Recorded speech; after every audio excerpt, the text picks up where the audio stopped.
the desert strategist in the scorching sands of 7th century Arabia, where empires rose and fell like the shifting dunes.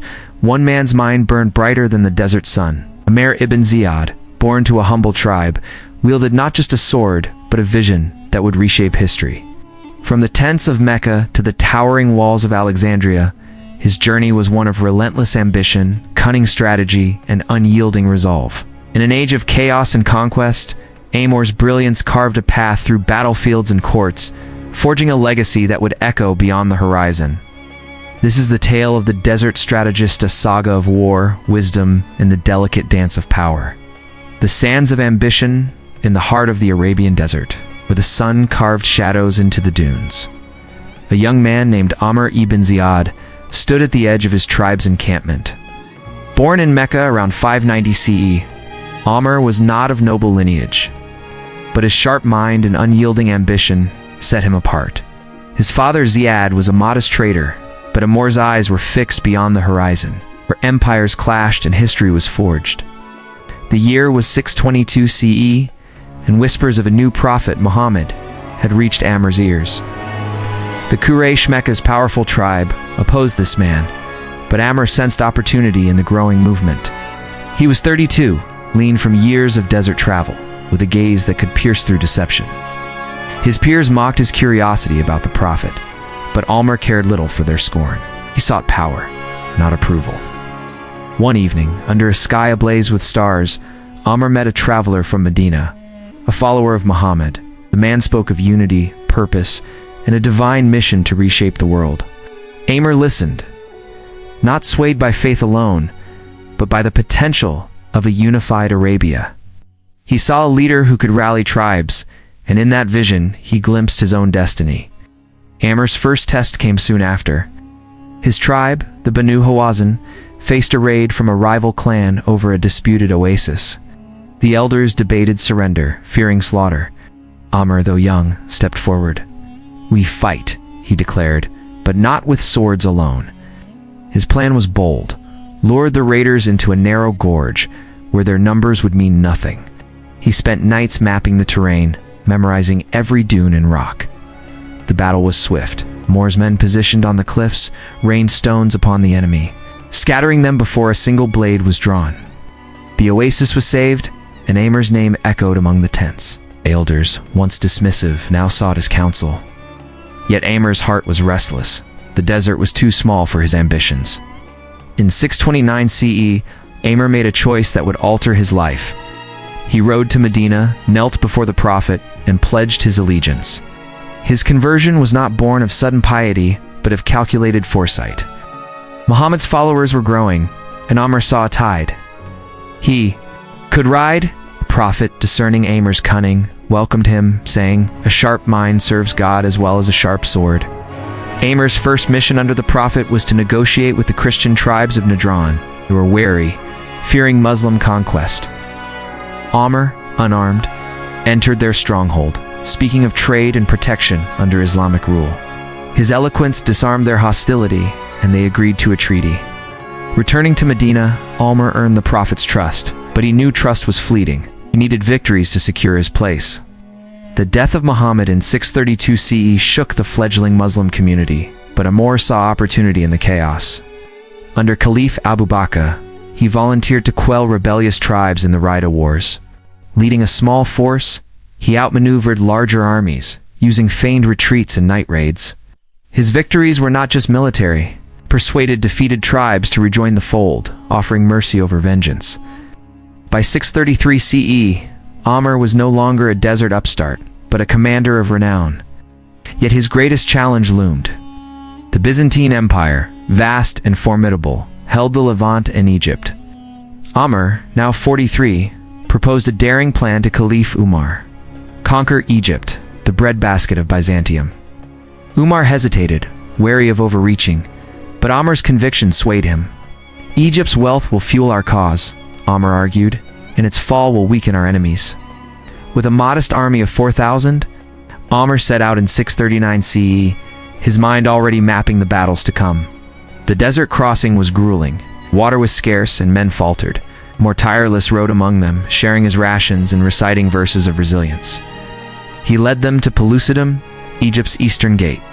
The Byzantine garrison, expecting a rabble, faced a disciplined force. Amar's scouts had mapped their defenses, and his archers struck at dawn, sowing panic. Pelusium fell in weeks, and Amar's legend grew. The sands of ambition had forged a strategist ready to carve his name into history. The conquest of Alexandria, the fall of Pelusium, opened Egypt's gates. But Amr ibn Ziyad knew the true prize was Alexandria, the Byzantine jewel on the Mediterranean.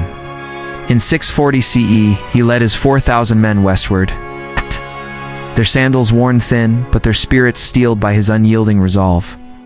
At 50, Amar's beard was streaked with gray, but his mind was sharper than ever, calculating every move like a chess master. The Byzantines, led by General Theodore, had fortified Heliopolis, a key stronghold. Their army outnumbered Amar's 3-1, with heavy cavalry and stone walls. Amar's men whispered of retreat, but he silenced them with a glare. "We win not by numbers," he said, "but by wits." He studied the terrain, noting the canals that crisscrossed the land. An idea formed. Amr ordered his men to dam the canals at night, flooding the fields around Heliopolis. The Byzantine cavalry, expecting firm ground, found their horses mired in mud. Amar's light infantry struck, darting between the stranded knights. By dusk, Heliopolis was his, and Theodore fled north. Amr spared the city's people, earning their grudging respect. He knew conquest required loyalty, not fear. The road to Alexandria was fraught. Byzantine ships controlled the Nile, blocking supplies. Amr, undeterred, sent small bands to raid their outposts, seizing grain and weapons. He kept his army lean, moving swiftly to avoid siege.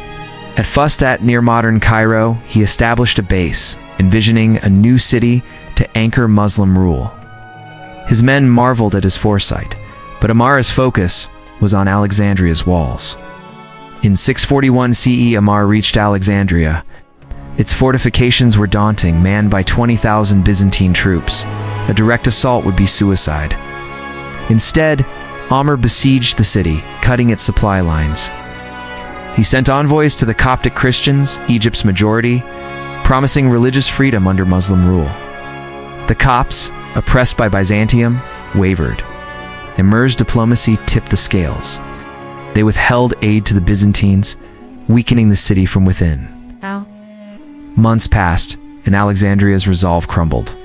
Theodore, desperate, launched a sortie, but Amr had anticipated it. His cavalry, hidden in the dunes, ambushed the Byzantines, driving them back. In July 641, Alexandria surrendered. Amr entered the city, not as a conqueror, but as a governor. He ordered his men to respect its libraries and churches, knowing Egypt's future depended on stability. As governor, Omar faced new challenges. Egypt was vast, its people diverse. Byzantine nobles plotted rebellion, while Bedouin tribes demanded plunder. A more balanced force with finesse. He crushed a revolt in the Delta with swift raids, but offered amnesty to those who swore loyalty. He reformed taxes, easing burdens on the poor, while ensuring revenue for the caliphate. His court in Fustat became a hub of trade and learning, drawing scholars and merchants. Yet Amr's success bred envy. In Medina, rivals whispered to Caliph Umar, accusing Amr of ambition. Umar summoned him in 643 CE, questioning his wealth. Omar, unflinching, presented records of every dinar spent on Egypt's governance. "I am a servant of the caliphate," he said, "not its master." Omar, satisfied, reinstated him, but the incident hardened Amr. He knew power required vigilance. Amr's greatest legacy in Egypt was his administration.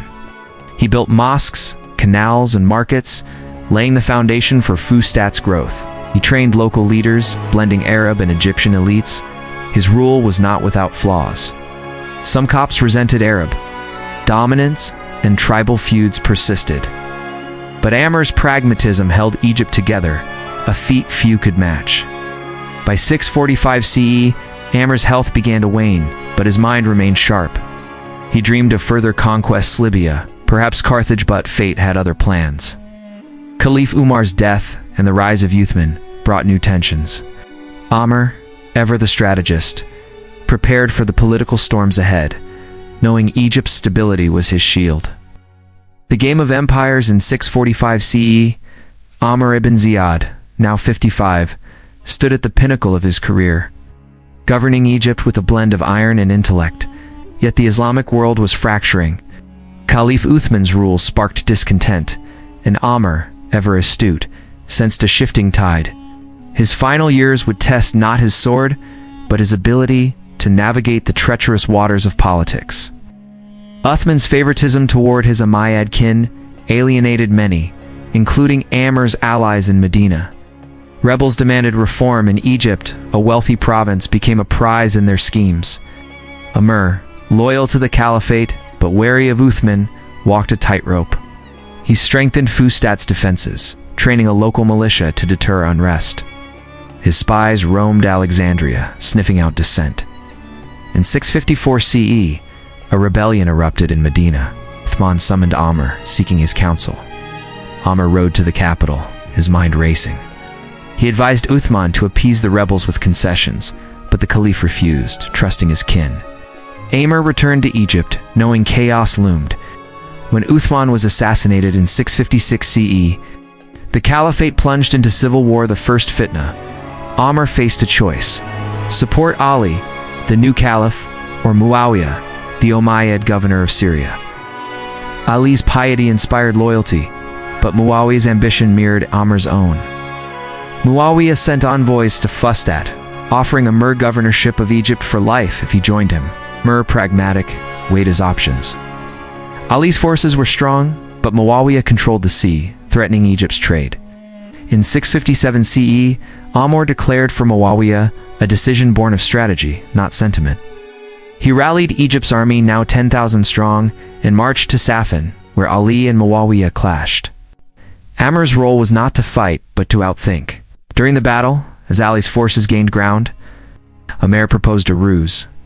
Muawiyah's soldiers raised Qurans on their spears, calling for arbitration. Ali Pius agreed, stalling his victory. The arbitration at Dumyot al-Jandel was Amr's stage. Representing Muawiyah, he faced Abu Musa, Ali's envoy. Amr's eloquence and cunning shone. He agreed to depose both leaders, but when Abu Musa announced Ali's removal, Amr declared Muawiyah's caliphate, outmaneuvering his rival. The arbitration collapsed, but Muawiyah gained legitimacy, and Amr's gamble paid off. Returning to Egypt in 658 CE, Amr faced Ali's governor, Muhammad ibn Abi Bakr, outnumbered. Amr used deception, spreading rumors of a massive Syrian army. Ibn Abi Bakr, inexperienced, retreated, and Amr retook Fustat bloodlessly. His rule resumed, but the civil war left scars. Egypt's people, weary of conflict, demanded peace. Amr governed with renewed vigor, rebuilding trust. He lowered taxes, funded orphanages, and mediated tribal disputes. His court welcomed poets and jurists, fostering unity. Yet his health deteriorated. By 663 CE, at 73, Amr was frail. His once piercing gaze dimmed. Abdullah as deputy, training him in governance. In his final days, Amr reflected on his life. He had conquered empires, outwitted kings, and built a province. His faith, once a tool, had deepened, softened by years of prayer.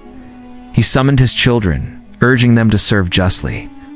"Power is a trust," he said, "not a prize."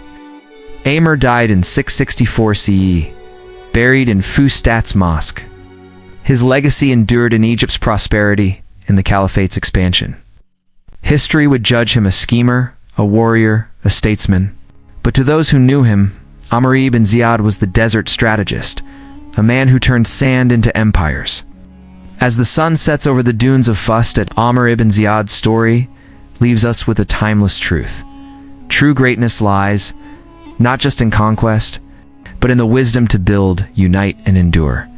From a desert dreamer to the architect of empires, Amr's journey in the Desert Strategist reminds us that strategy and heart can change the course of history. His legacy, etched in Egypt's sands, challenges us to wield our own swords, be it of steel or story with purpose and cunning. Thank you for joining us on this epic saga here at YBR, The Sword and the Story. If Amr's tale of war and wisdom inspired you, Smash that like button, subscribe, and ring the bell to never miss a story. Drop a comment below. Would you follow Amer's path of strategy or forge your own? Share this video with friends who love history and epic tales, and check out our playlist for more gripping stories of heroes and empires. Until next time, keep your sword sharp and your story alive.